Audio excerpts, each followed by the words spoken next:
¿Qué pedo, amigos? Vamos a iniciar con el tema de hoy, que es un tema bien importante, preguntado en el ENAM casi siempre. Además de, para la práctica diaria, es un tema que hay que dominar. Oclusión intestinal, vólvulo e isquemia intestinal. Antes que nada, recordando que el tema está basado en guías de práctica clínica. En este caso tenemos 3 guías de práctica clínica. La primera, obstrucción intestinal secundario a bridas. La segunda guía de práctica clínica es vólvulo intestinal y la tercera es isquemia intestinal. Esos son los material que vamos a estar utilizando y bueno, vamos a iniciar. Oclusión intestinal, definición. De acuerdo a la guía de práctica clínica, se define como una interrupción del tránsito intestinal, lo que impide expulsar gases y heces por el recto. Tenemos diferentes tipos de hilios de obstrucciones intestinales: hilio paralítico o adinámico, obstrucción mecánica, espástico o hilio de oclusión vascular. En este caso, nos vamos a enfocar en la obstrucción mecánica, que va a ser secundario a una causa orgánica que produce obstrucción. Ya vamos a ir viendo cada una de ellas. Las otras hay que conocerlas, pero la verdad es que no merece mucho la pena para fines en ARM y para la práctica diaria tampoco, porque son raras, por decirlo de alguna manera. Sin embargo, hay que tenerlas en cuenta. Obstrucción del intestino delgado. Va a ser la más frecuente, hasta en un 70% de los casos. Las causas va a ser, en primer lugar, adherencias, cirugía abdominal previa, hernias sin cirugía abdominal previa y tumores intrínsecos o extrínsecos, y una mortalidad hasta el 10%. Siempre que hablemos de obstrucción intestinal, lo primero que nos debe de venir a la cabeza es una obstrucción intestinal de intestino delgado y secundaria a adherencias. Las adherencias se forman por cualquier tipo de cirugía previa. Y aquí voy a hacer un paréntesis para recordar la epidemiología, lo cual es indispensable. El caso clínico que nos van a poner va a ser de un paciente que llega sin canalizar gases, sin evacuaciones, con dolor abdominal, y siempre nos van a poner que tiene antecedentes quirúrgicos, una apendicectomía, una cole, alguna LAPE, antecedente de obstrucción previa, lo que sea, pero ya le abrieron la panza en una ocasión previa. ¿Eso que genera? Que se formen estas adherencias, es decir, que se unan un órgano con otro, ya sea intestino, ya sea vaso, ya sea vesícula, etcétera, a través de uniones que normalmente no deberían de estar ahí. Esto a su vez va a generar que eventualmente se produzca una obstrucción intestinal. Esa es la parte importante de esto.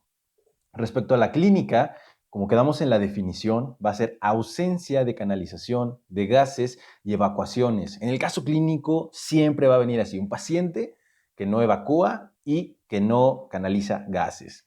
Además de eso, dolor abdominal difuso, vómitos que van a ser fecaloides si la obstrucción es distal y distensión abdominal.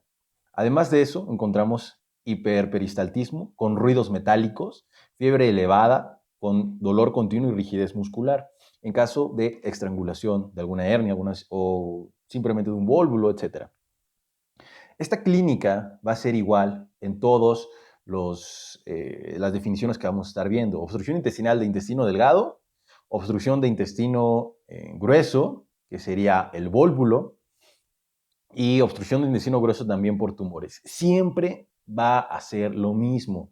Ausencia de evacuaciones, no canaliza gases, llega con mucho dolor, con vómitos y distensión abdominal. Pasamos al diagnóstico. Hay que tener la clínica bien cimentada, además de la epidemiología. Tomamos una radiografía, en este caso en obstrucción de intestino delgado, ¿y qué es lo que vamos a ver? Los famosos niveles hidroaéreos.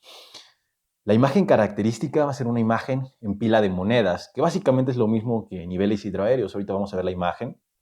Además de que vamos a encontrar dilatación de asas cuando el paciente está en decúbito. Además de estas características, hay muchísimas otras que nuestros compas de cirugía nos pueden orientar un poco más, pero como médicos de primer nivel, como médico general, esto es lo que nos interesa: los niveles, la imagen en pila de monedas y la dilatación de asas. Respecto a los laboratorios, vamos a encontrar hemoconcentración, muy característico. Si han visto un paciente con obstrucción intestinal casi siempre tienen hemoconcentración. Alteraciones hidroelectrolíticas, aguas. No hay que confundirnos con un hilio paralítico secundario a una alteración hidroelectrolítica porque es raro. Puede pasar, sí, pero aunque esté alterado, esta situación no es lo primero que tienen que pensar. Lo primero es bridas, ¿sale? Adherencias. Además de esto, la amilasa sérica puede estar aumentada, pero bueno, eso es algo no característico de esta entidad clínica. Aquí tenemos la imagen característica radiográfica, donde observamos los famosos niveles hidroaéreos.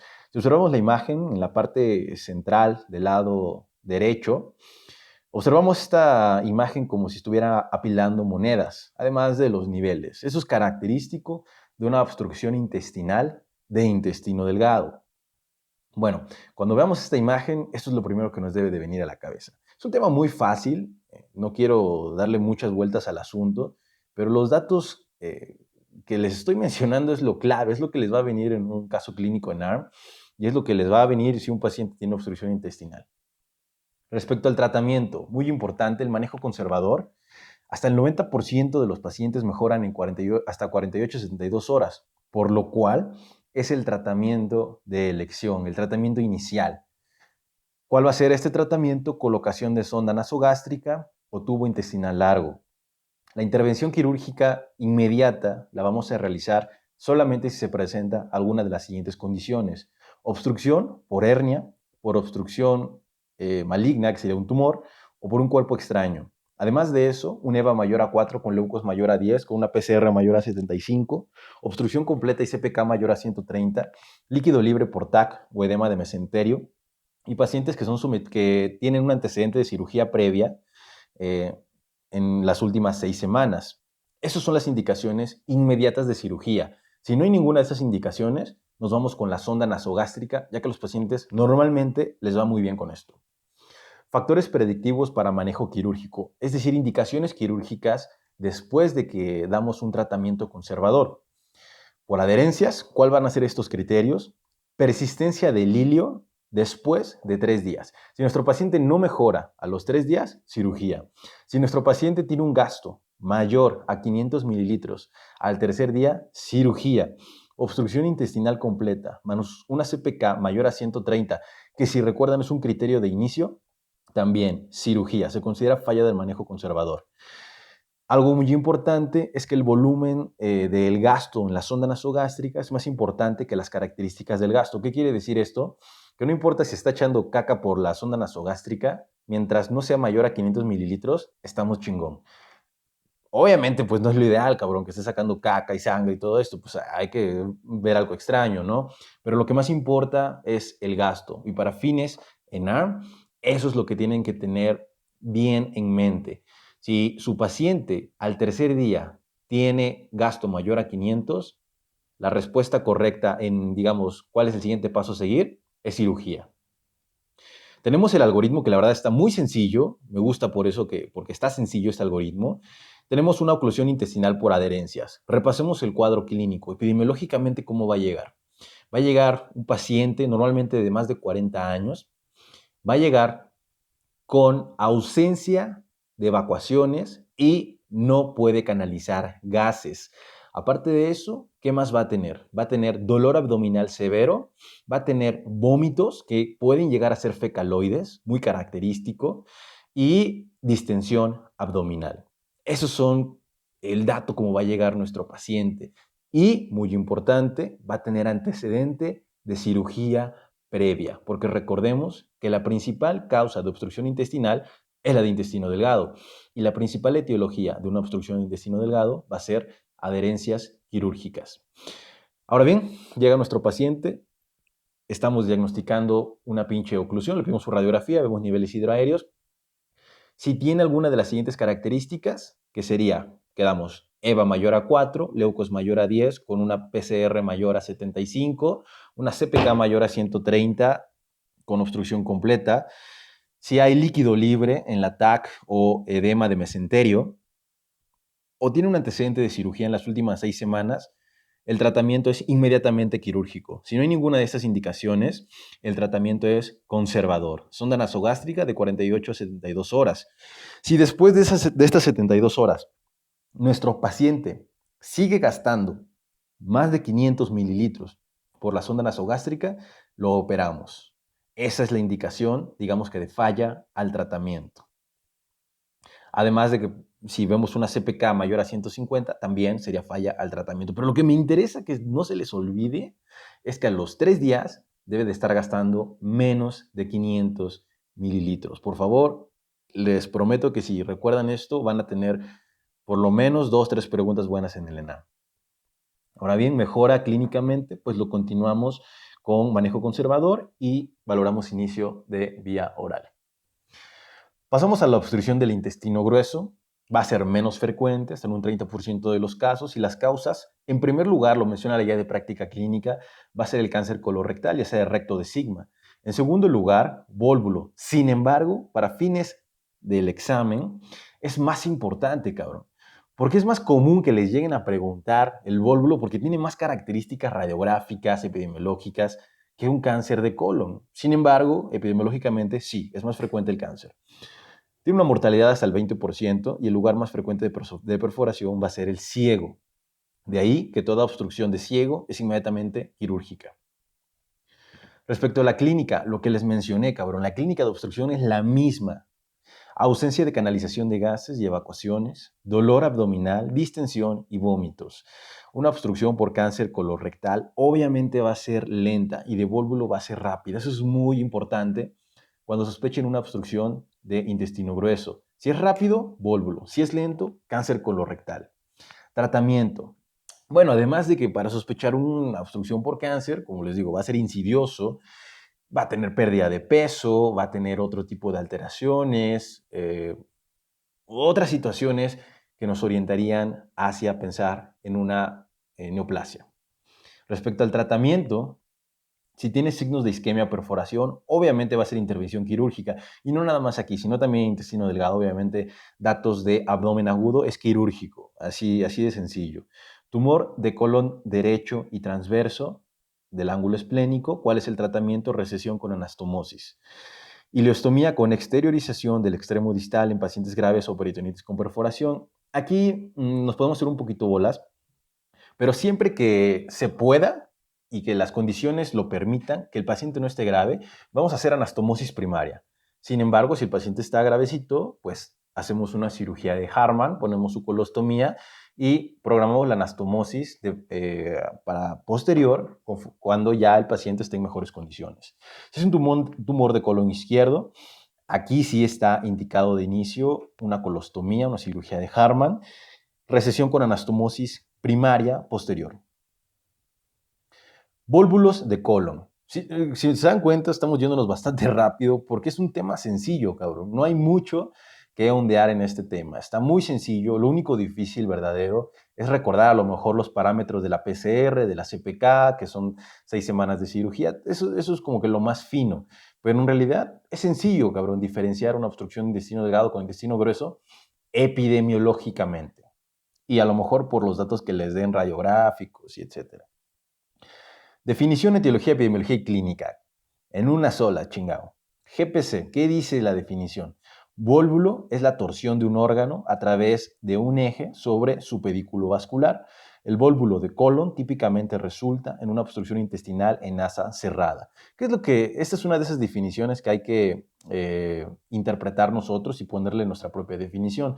Básicamente es que una asa intestinal, yo lo veo así, se da vuelta como si fuera una pinche longaniza y se queda toda apretada, ¿no? ¿Han visto la longaniza? Ahora sí que no, sin albur, pues hagan de cuenta que le dan vueltas y se hace un pinche chorizo, ¿no? Eso pasa en un vólvulo, se hace así como una bolita, así cabrón, y pues se da la vuelta sobre su propio eje y eso genera obstrucción. Imagínense, ahora sí que esa longaniza cuando piensen en un vólvulo. Va a ser más frecuente en el sigmoides y en el ciego. Y esto es muy importante, cabrón. En América Latina, hasta en un 20 a 54% de las obstrucciones intestinales son debido a vólvulo. Entonces, en México, básicamente es igual de importante una obstrucción por vólvulo que una obstrucción de intestino delgado. La clínica, lo mismo, dolor, vómito y distensión. Evolución rápida, a diferencia de un cáncer colorectal. Ausencia de canalización de gases y evacuaciones. Lo mismo, cabrón. Aquí la radiografía sí va a ser diferente respecto a la obstrucción de intestino delgado. El búbulo sigmoides es más frecuente, hasta un 50-66%, a diferencia del ciego, que sería 15.4 al 26%. En el sigmoides, ¿qué vamos a ver en la radiografía? Ausencia de gas rectal, lo cual para mí es difícil de ver en la radiografía. Sigmoides distendido en U invertida y el dato característico que seguramente les va a venir en el examen, signo de grano de café. Respecto al vólvulo de ciego, asa desproporcionalmente dilatada y patrón de obstrucción de intestino delgado distal. Y lo más característico, nivel hidroaéreo único en el ciego y colapso de colon. Vamos a ver las imágenes para que quede más claro. Aquí, más claro, valga la redundancia, no podría ser. A la imagen que observamos en la parte superior izquierda, vemos claramente un pinche grano de café. Ahí está, gigantesco. Esto nos habla de un vólvulo sigmoides. Y en la imagen inferior vemos la U invertida, que también nos hablaría de un vólvulo de sigmoides. Esas son las que se tienen que grabar en la cabeza, porque son las que seguramente les van a preguntar. Ahora bien, si son unos culeros en el ENA, como ya saben que lo son, también tienen que recordar la imagen del lado derecho, la inferior. Vemos un nivel hidroaéreo único, aquí lo menciona, y colapso de colon distal. Es un poquito más difícil de observar, pero recuerden eso, nivel hidroaéreo único con colapso de colon distal sería un vólvulo de ciego, lo cual es menos frecuente, entonces es menos probable que se pregunte. Respecto a la tomografía, vamos a encontrar, tiene una sensibilidad para diagnosticar vólvulos sigmoides del 90%, del 71% para ciego. ¿Y cuáles van a ser los hallazgos? Signo de grano de café, lo mismo, con nivel hidroaéreo único, colapso de colon izquierdo, signo de remolino y distensión del ciego mayor a 10 centímetros. Aquí la imagen que más me llama la atención es el remolino que se ve en las dos imágenes superiores y en la imagen inferior dilatación de lo que sería el ciego. Tratamiento del sigmoides, otra parte importante. Cuando no es complicada, vamos a realizar una sigmoidoscopía rígida, va a ser de elección, y colonoscopía, en caso de que no tengamos sigmoidoscopía rígida. Una vez que realicemos este procedimiento, pasamos a la cirugía electiva o semielectiva, resección de sigmoides con anastomosis primaria, y aquí muy importante, ¿no? Recordándoles, siempre realizar tratamiento quirúrgico definitivo posterior a una sigmoidoscopía o una colonoscopía. Bien, repasemos esto. El primer tratamiento que vamos a realizar es la sigmoidoscopía o la colonoscopía. Ya que resolvamos el problema, digamos, en agudo, vamos a programar a nuestro paciente para realizar el tratamiento quirúrgico definitivo.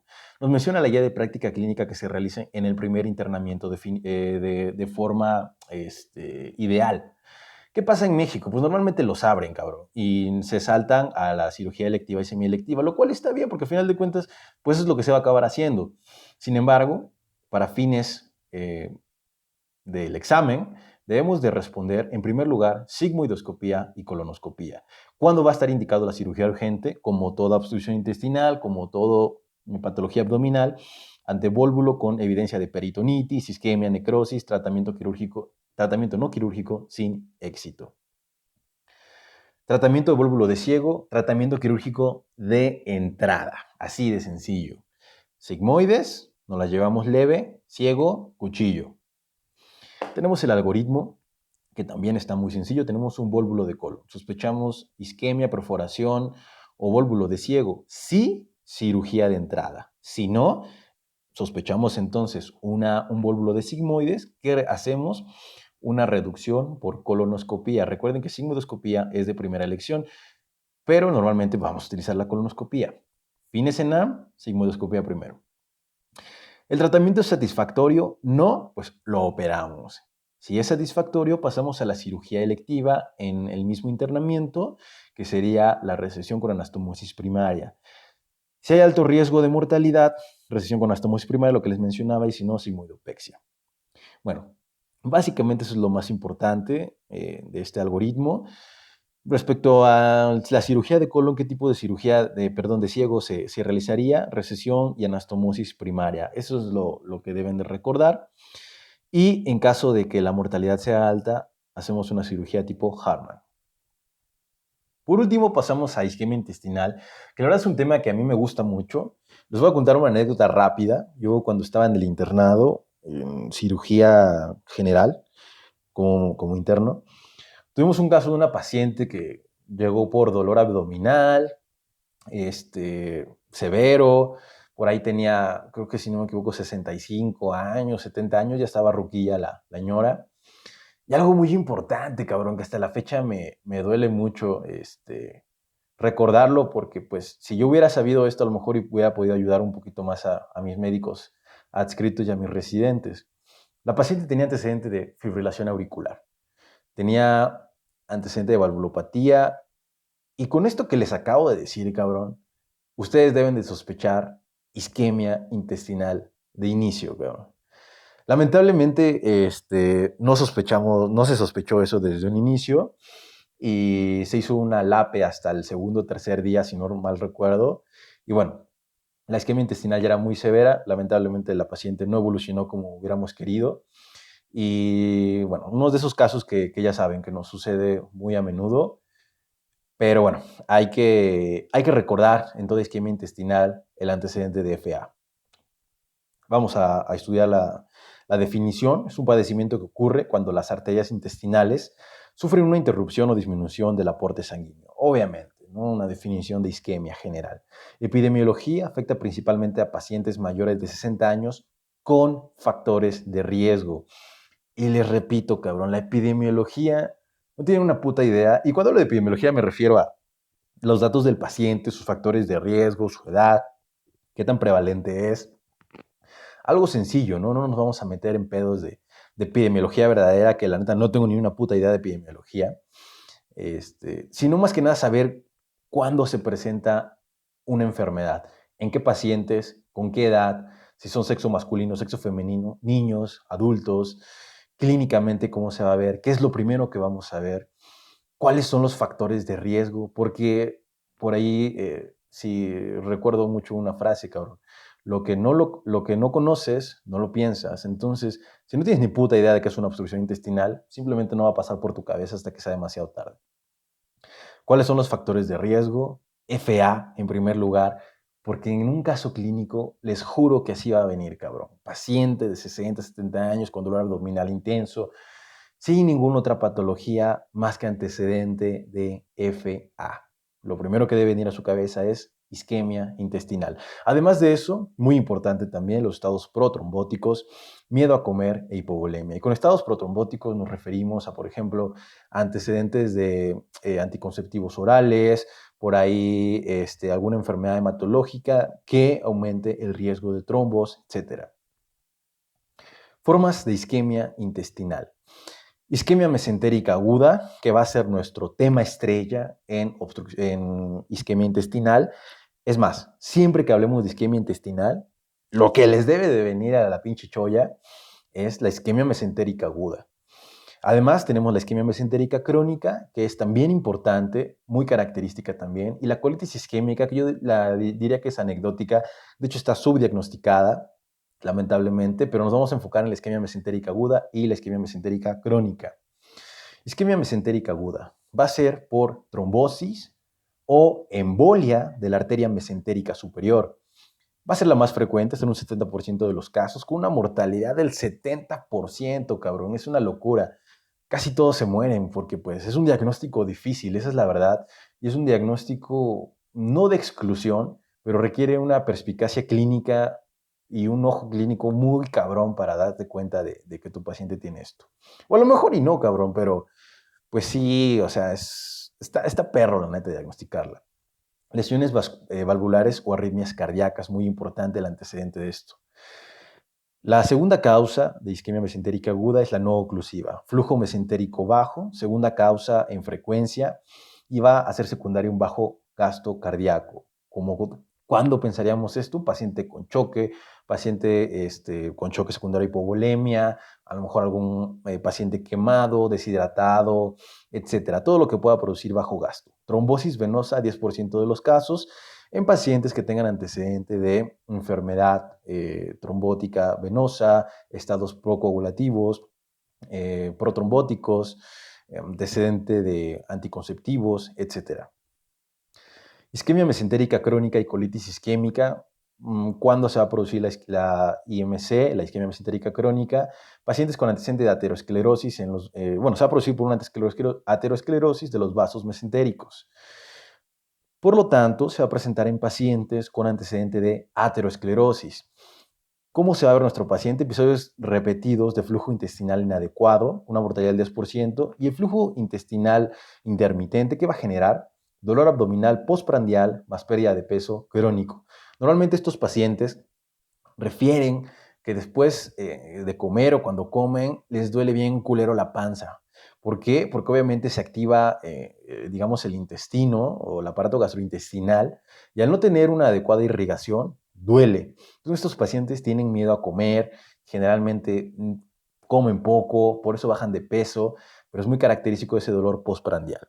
Siempre que vean eso en un cuadro clínico, sospechen una isquemia mesentérica. Y si se dan cuenta, es muy diferente a la isquemia mesentérica aguda, debido a que esto es insidioso, cabrón. Va a tener este antecedente, a diferencia de la isquemia mesentérica aguda, donde va a haber un antecedente de FEAD o alguna valvulopatía, algo así. Y la colitis isquémica se va a presentar con episodios de bajo flujo, dolor abdominal, diarrea y sangrado. Como les digo, es un diagnóstico algo así como la dispepsia, cabrón, que digamos por exclusión. Clínica de isquemia mesentérica aguda. Dolor abdominal severo, sin otra patología sugerible, desproporcionado a los hallazgos clínicos. Va a llegar el paciente con mucho dolor, distendido, le toman su radiografía, no hay niveles hidroaéreos, puta madre, el colon se ve bien, no tiene datos ahí característicos en la radiografía. Tomamos una TAC y no se ve alguna alteración específica.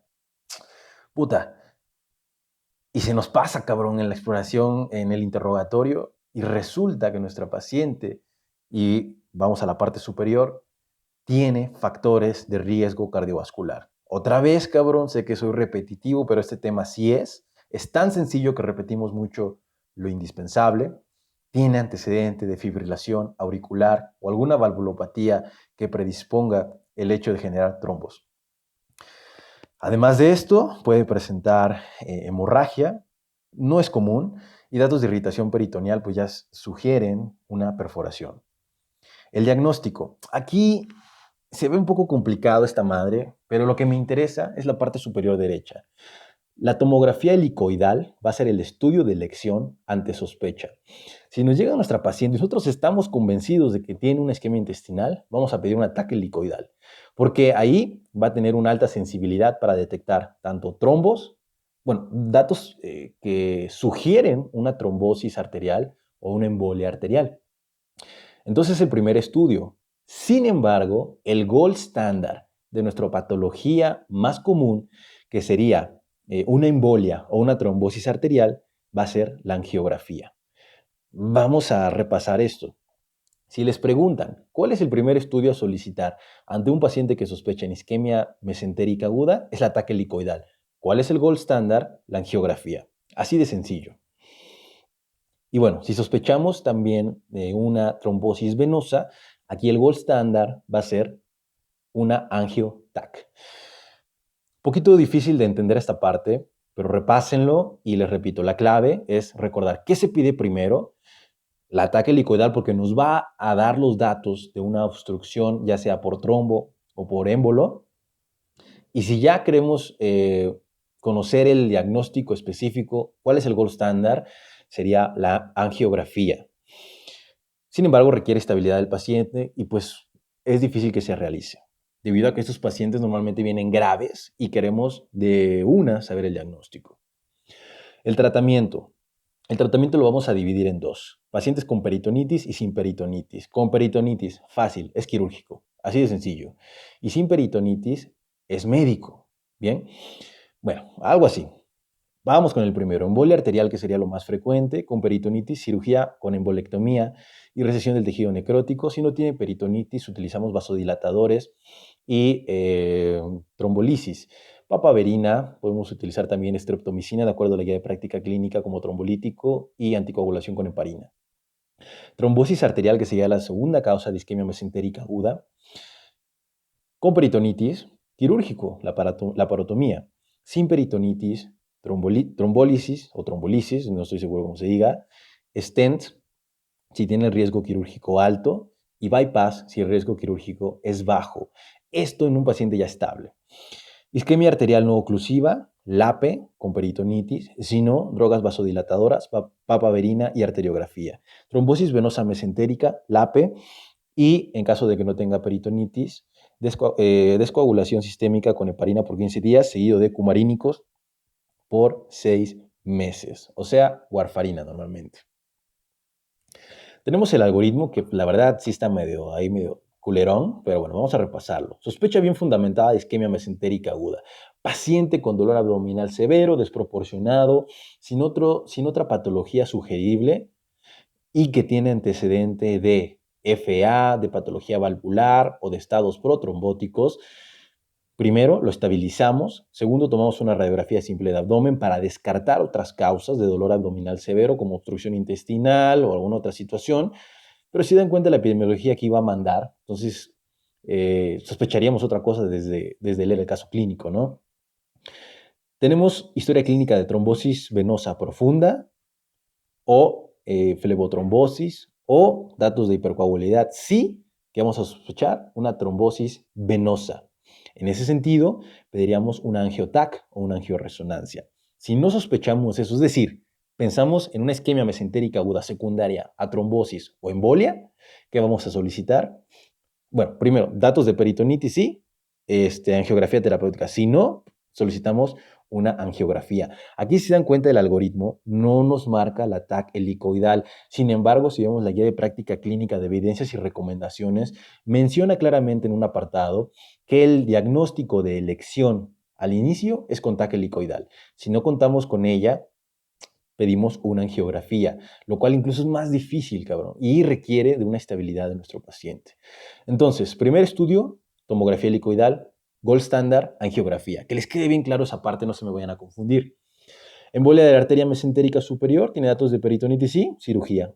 No, evaluamos el riesgo quirúrgico, que básicamente va a ser lo mismo, papaverina, trombolisis con estreptomicina y heparina IB. Ese es el tratamiento ante una tromboembolia de la mesentérica superior.